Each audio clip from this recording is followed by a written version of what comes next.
Hey guys, today I wanted to sit down and chat with you about travel and anxiety. First off, I want to let you know this is a collaboration with nihaokaili. If you are not following her channel, I'll have the link just down below and also a link to her portion of the video. Both of us deal with anxiety and both of us live in China. So the two questions we wanted to ask ourselves: what heightens my anxiety while traveling? And question two, why is travel worth it despite the heightened anxiety? For me, my anxiety is peaked anytime that I have a really big life transition. And I've had multiple times where I moved, and those are always the hardest. So when my husband and I moved to China, it was my first time ever coming to Asia, and it definitely piqued my anxiety for a lot of reasons. Number one, I had no idea what anyone was saying. I had heard stories about being ripped off. I heard China was like unclean, and I still didn't have a firm grasp of how the Great Firewall works here. The Great Firewall, I have a whole video on this if you're curious, but basically you can't access Google, Facebook, YouTube, Twitter, Pinterest, like anything that was like my go-to website, I was unable to access when I came to China. So it was a little bit of a rough transition when I first got here, and once I got my VPN up and working, it definitely helped. But that first day when I didn't quite understand the VPN, I didn't understand internet, I felt so disconnected from home,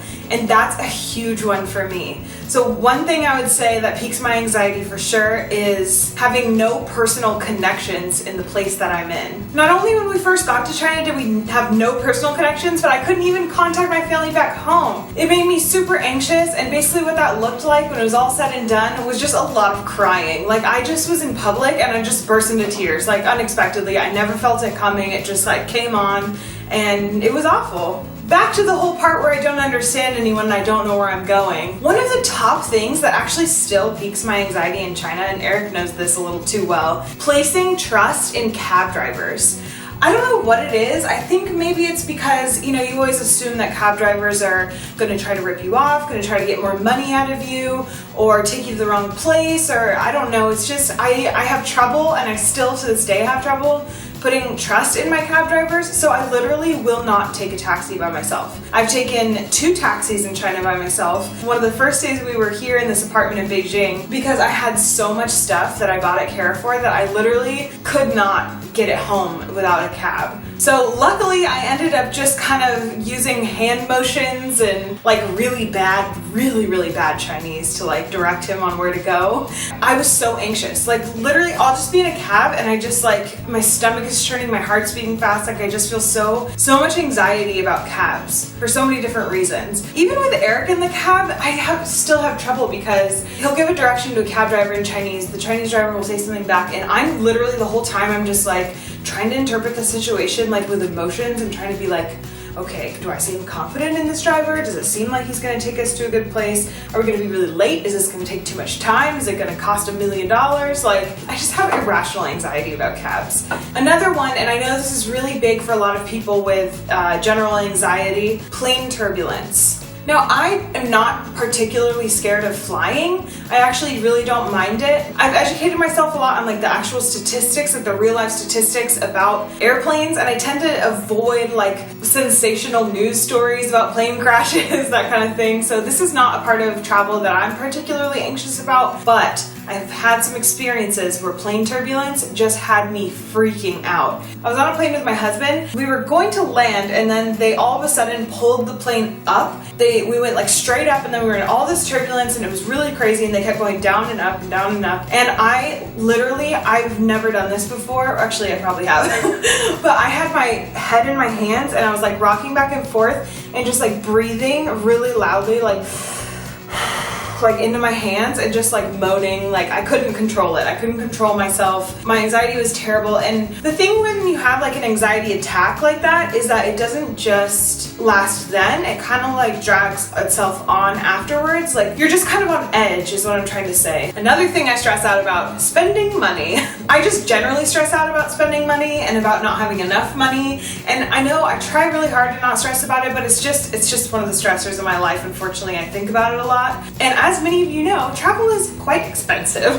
And a lot of times with travel, you do have to book your most expensive things in advance. Like transportation and accommodation are the two most expensive parts of traveling. And those are things you often book in advance. So a plane ticket, train ticket, a long bus ride, a hotel room. A lot of times you're gonna book that in advance, and that can be so expensive. So then I stress about all kinds of things. Like I literally, my heart beats so fast every time I book a plane ticket. I'm some kind of weird freak. Like I think I'm gonna have an anxiety attack every single time I book a plane ticket because it's just so much money. I just like freak out about it. I can't fully explain it, but that's the way it is. And on that note, I also worry about missing flights and missing trains and what that's gonna do to my entire plan. It is gonna throw off all this stuff. Am I gonna lose money on it? And obviously I've missed a train in the past and it sucked. It definitely sucked, but it wasn't even as bad as the anxiety that I felt leading up to that point in time where we actually missed the train. Like just being worried about missing the train is worse to me almost. Two more things that cause a lot of anxiety when I travel. Getting lost is something I worry about all the time while I'm traveling.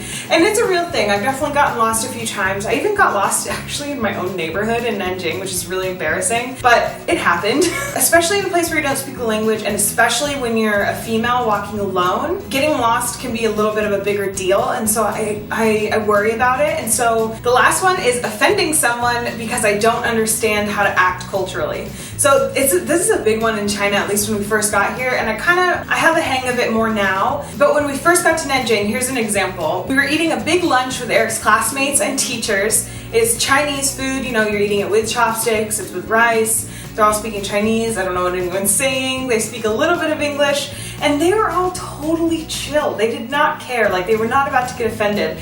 But I was freaked out and super anxious that I was going to offend someone by doing something really weird, because I know you're not supposed to like put the chopsticks straight up in the bowl of rice. I know you're supposed to like chew loudly, and I was like, I don't know how to act. Like I was just so worried that I was going to offend someone. Every culture is different, and sometimes I'm not exactly sure how to act, and so that definitely gives me some anxiety because I just worry about doing the wrong thing all the time. So despite the heightened anxiety, why is travel worth it to me? Because it's so is. One thing that I've said a lot on my blog, I don't know if you guys follow my blog or anything, I'll leave a link down to that below, but I personally believe for me, for my anxiety, and it may be totally different for you, obviously everyone's anxiety looks different and everyone's coping mechanisms look different, but for me, I think travel actually mostly benefits my anxiety. I know that sounds kind of crazy.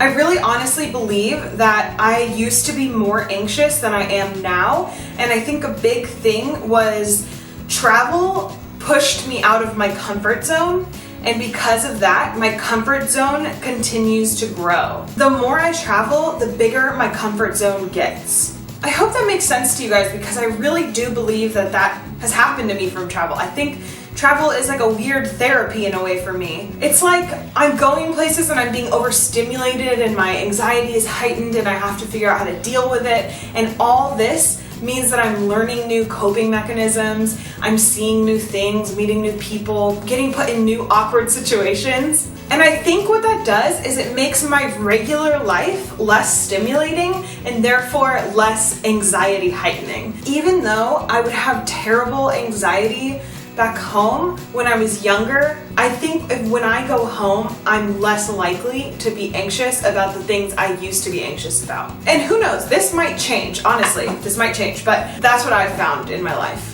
The other big reasons why travel is worth it despite anxiety is because you get to meet new people, you get to hear new stories, you get to discover new foods, you get to see new places, you get to throw yourself into places that you thought you would only read about or see on TV. Like the Great Wall of China, for example. That was such a cool experience because, as you can imagine, I grew up seeing lots about the Great Wall of China. Everyone knows about the Great Wall. You can learn about it, and you can read about it, and you can watch a movie about it, but there's nothing quite like going there. It's just magical. Travel is magical.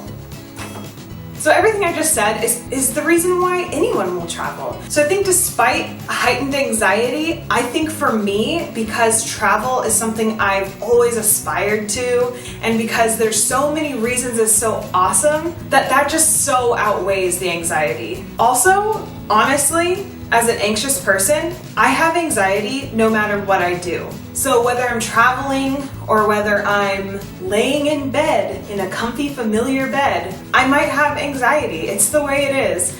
So I figure I might as well do the things I want to do in this life and live it to the fullest. I'd like to start a really great conversation down below in the comments. One where we're openly talking about anxiety, because I honestly believe the more we talk about it, the more normal and recognized anxiety is going to be, and the better we'll all be at coping with whatever goes on in our brains. I want to encourage each other down in the comments.